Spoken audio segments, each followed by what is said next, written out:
Why are we focusing on audience engagement instead of audience growth?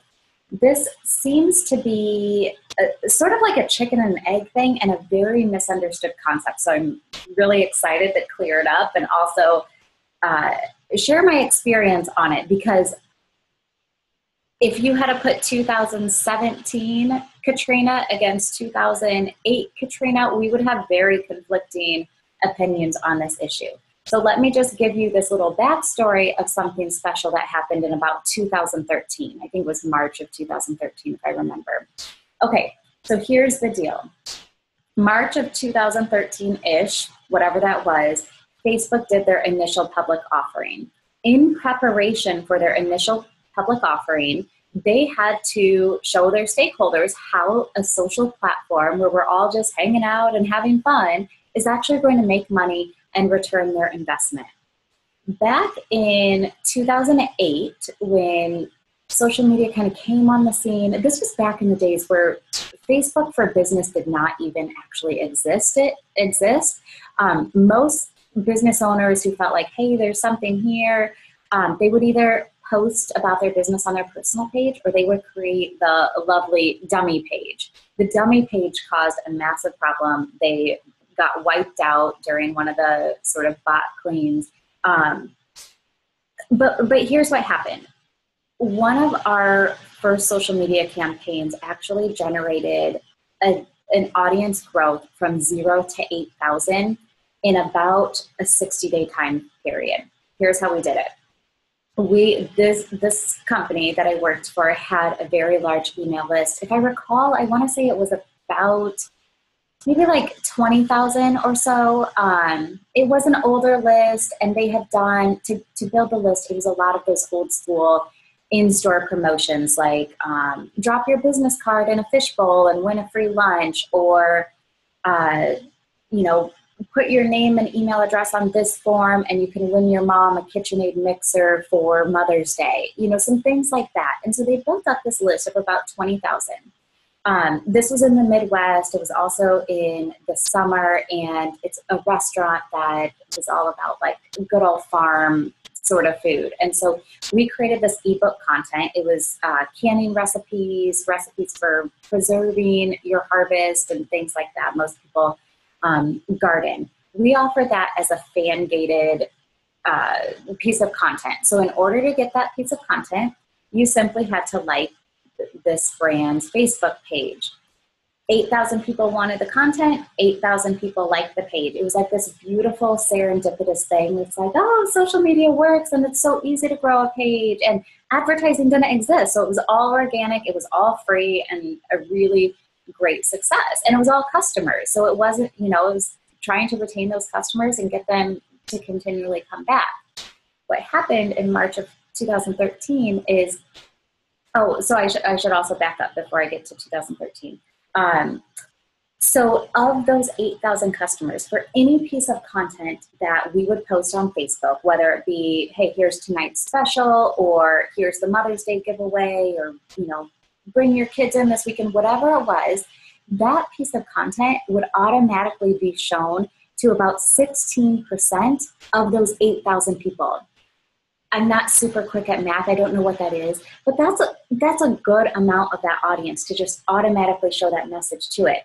And because of the way the algorithms are set, for any person who liked, commented, or shared, so any person who engaged, a story would be created saying, Katrina, engage with this post, and then that would go out to my audience. And so 16% was like the bare minimum of people that would see your content. Let's roll in 2013. Facebook needs to make money for their initial public offering and to support the case that this platform can be a profit generator and something that stakeholders should want to invest in. They began dialing back that number. What was 16% over a few months kind of dropped to 10% of your audience seeing your content. That dropped to 5%. One day we woke up and that dropped to 1%. And that's where you see the clients who have spent time and money creating content. They post it on social, and like one person in the entire world engages with it. It's like, okay, well, that feels like a waste of time, right? The point of content is for people to engage with it. And the way the algorithms are set is that content then gets shown to their audience.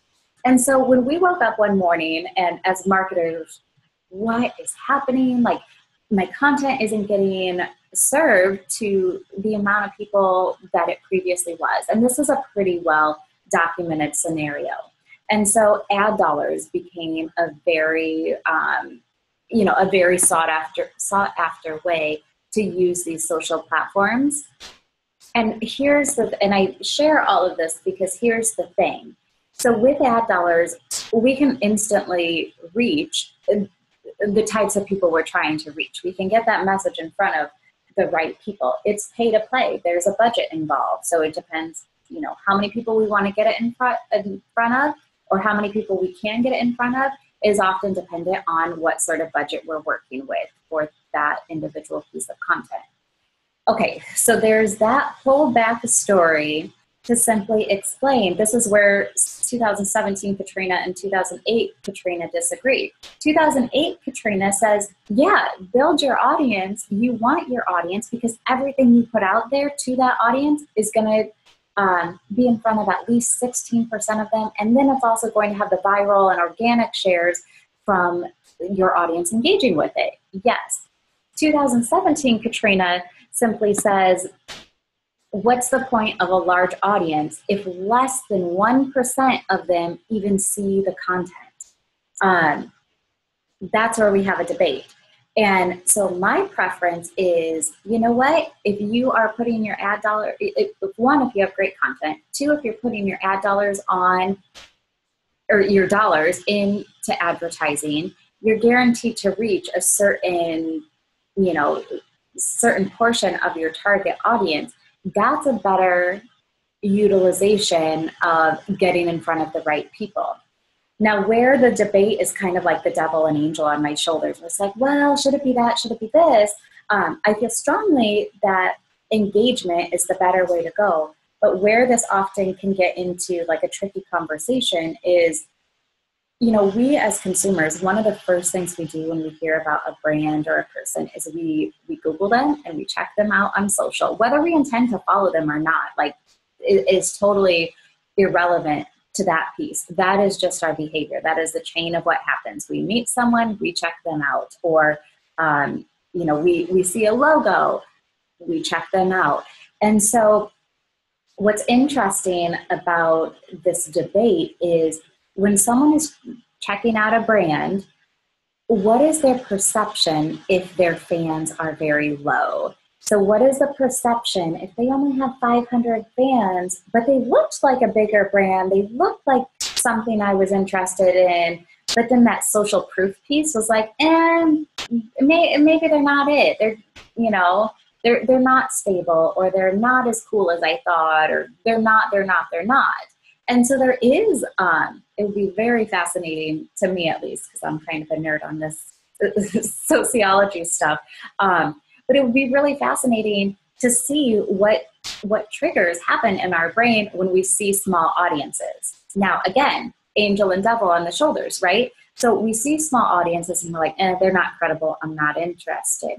But on the flip side of that, sometimes when there's a cool brand, and so many of us are gravitating to handmade products or small batch products, or not the big giant manufacturers that we've always bought or our parents bought or whatever.